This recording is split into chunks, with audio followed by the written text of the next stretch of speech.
mind.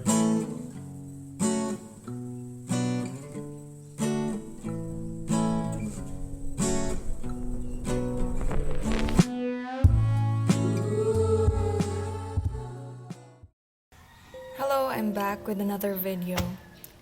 Today, I will be sharing with you the savings challenge na gagawin ko for the year 2022.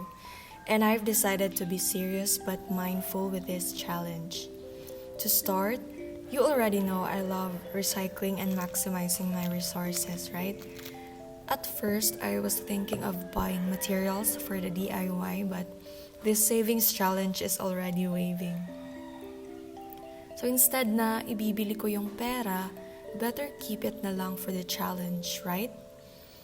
I am using these scratch bond papers and my goal is to make 31 mini envelopes for the first 31 days of the year.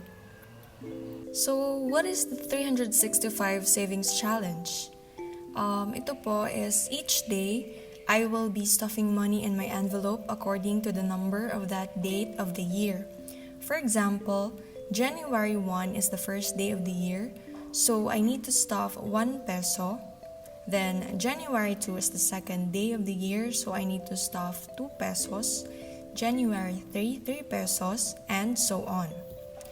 The more na dumadaan ng mga araw, the bigger yung dapat kong stuff sa envelope. Honestly, I'm low-key scared because my main concern is where am I going to find bills and coins every single day for the amount I need to stuff or save? A big OMG moment for me, but that's why I took this challenge because I don't know what's gonna happen talaga. And I'm down and excited for surprises. So I'm just thinking that I must just enjoy the savings challenge journey this year. Kung gusto mong sabayan ako sa savings challenge na ito, let me know in the comment section because I'm also looking forward for your savings challenge and goals this year. You can share them as well sa comments or ano pa yung mga plano ninyo and all. So right now, I'm just finishing this monitoring sheet which I handwritten in this index paper. I just listed numbers in chronological order from 1 up to 365 so I will know which day I am at the moment. But my goal is also not to pressure myself and of putting the exact amount each day kasi lalo na during the days when bills and coins are not available. So I will try to keep this video short and so far, here are the clips of the savings challenge from day 1 to day 31 or 27, which is today, January 27. I got confused because I made 31 envelopes. Damn.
I hope you guys enjoy and I'll see you in my next video. Thank you for watching!